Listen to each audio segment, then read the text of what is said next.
Es un placer estar contigo para estudiar la palabra de Dios. La Biblia no es solo un libro, es una voz viva. Dejemos que la Biblia siga hablando el corazón. En ella encontramos dirección, consuelo y esperanza. Hagamos juntos este recorrido mirando a Cristo como el puente entre el cielo y la tierra. Bienvenidos a Pan Diario de Esperanza, una porción de la palabra de Dios. Hay palabras en la Biblia que, si no se entienden bien, pueden llevarnos a conclusiones equivocadas. Y una de ellas es la palabra primogénito. Hoy la Escritura nos invita a mirar este término con profunda reverencia, porque aplicada a Cristo, revela su lugar único y supremo. Hoy veremos a Cristo, el primogénito de la creación. En el Nuevo Testamento, el término primogénito se aplica muchas veces a Jesús. Sin embargo, en la Biblia, esta palabra no se limita al orden cronológico del nacimiento. El concepto bíblico de primogénito expresa una relación especial con el Padre, una posición de honor, autoridad y herencia. Por eso, a lo largo de toda la historia bíblica, vemos casos donde el hijo menor recibe la preeminencia. No porque haya nacido primero, sino porque Dios así lo determinó. Este trasfondo nos ayuda a comprender correctamente lo que Pablo afirma acerca de Cristo. Veamos ahora al menos 3 casos claros en la Biblia que nos ayudan a comprender el verdadero significado bíblico del término primogénito. En el primer libro de Samuel, en el capítulo 16, versos del 10 al 13, encontramos el relato cuando Samuel fue enviado por Dios para ungir al futuro rey de Israel. Isaí presentó delante del profeta a sus hijos, uno tras otro, pero ninguno fue escogido por el Señor. Entonces Samuel le preguntó, ¿son todos estos tus hijos? Isaí respondió que aún quedaba uno, el menor, que estaba cuidando de las ovejas. Samuel pidió que lo trajeran, y cuando David llegó, Jehová dijo claramente, levántate y úngelo. Este es el que va a ser el rey. David no era el mayor, ni el más fuerte, ni el más experimentado, pero Dios lo eligió y lo estableció como rey en Israel. El segundo ejemplo también tiene que ver con el rey David. Y en esta ocasión lo encontramos en el libro de los Salmos, en el capítulo 89, en el verso 27, cuando Dios dice así de él.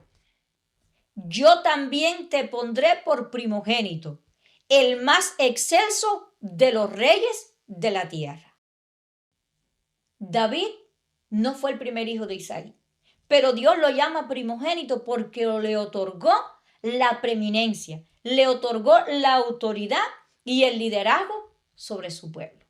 Y un tercer ejemplo lo encontramos cuando Dios habló con Moisés acerca de Israel. Y esto lo encontramos en Éxodo capítulo 4, verso 22, cuando el Señor declara, Israel es mi hijo, mi primogénito.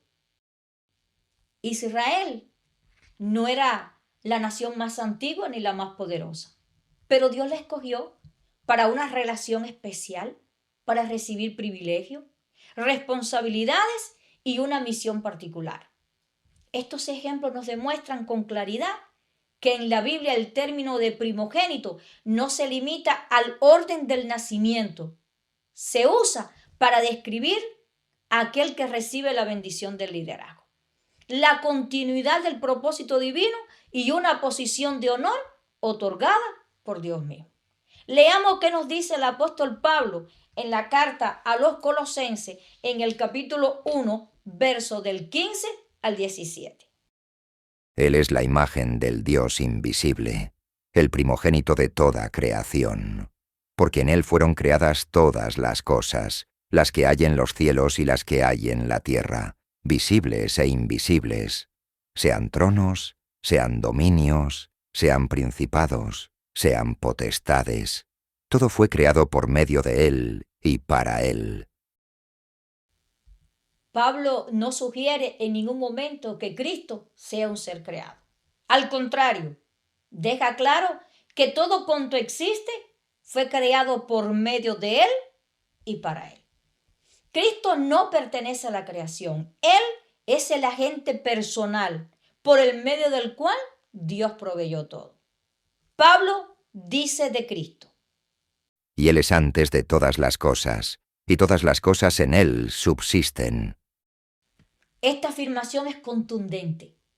Cristo no solo es anterior en jerarquía, sino también en existencia. Su preeminencia es eterna. Nada le precede, nada lo iguala. Cristo no solo crea el universo, lo mantiene unido. Él es el factor que sostiene, que organiza, que preserva todo lo que existe. Pero esa obra no se limita a la creación. Cristo también es el Redentor. El mismo que creó es el que restaura. Y esto también lo corrobora el Evangelio de Juan en el capítulo 1, versos del 1 al 3. En el principio era el Verbo, y el Verbo era con Dios, y el Verbo era Dios. Todas las cosas por Él fueron hechas, y sin Él nada de lo que ha sido hecho fue hecho. Con estas palabras, la Escritura no deja lugar a dudas. Cristo no es parte de lo creado, sino el origen de todo lo que existe. Él estaba antes de todas las cosas y todo continúa en pie porque depende de Él. El mismo Dios que dio inicio a la creación es quien sostiene y quien la restaura. Por eso cuando hablamos de Cristo como primogénito, no hablamos de un ser creado, sino de aquel que tiene la preeminencia absoluta, que tiene la autoridad suprema y el derecho eterno sobre todo. Y esa verdad no solo define nuestra fe, sino que reclama una respuesta de nuestras vidas. Cristo es todo.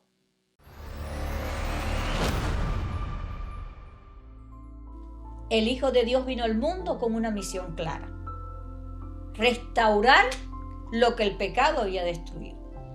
Habló con autoridad, consciente de su poder para libertar y bendecir.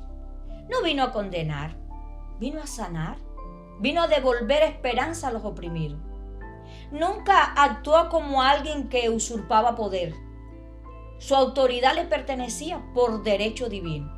Por eso se acercó a los pobres, a los olvidados, a los que sufrían, llenando su vida de esperanza y dignidad. Reconoció abiertamente su autoridad como Maestro y Señor y afirmó que solo Él merecía lealtad suprema.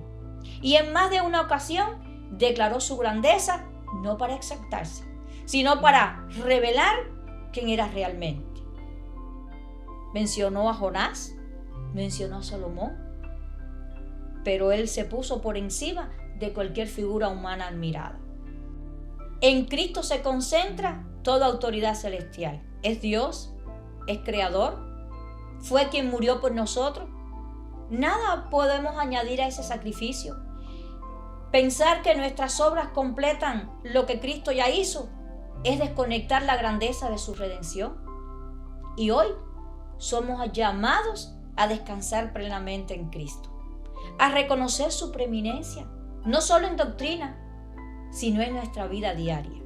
Y que eso sea suficiente, que Cristo sea el centro y que Él siga teniendo toda la preeminencia. Oremos.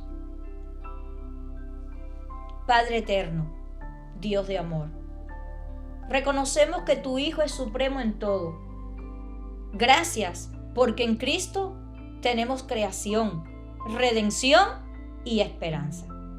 Enséñanos a confiar plenamente en su obra perfecta, que nada ocupe el lugar que solo a Él le pertenece. En el nombre de Jesús, amén. Cuando Cristo ocupa el primer lugar, la fe descansa y el corazón se afirma.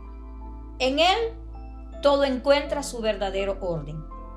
Pongamos hoy todo a sus pies, porque Él es el dueño de todo.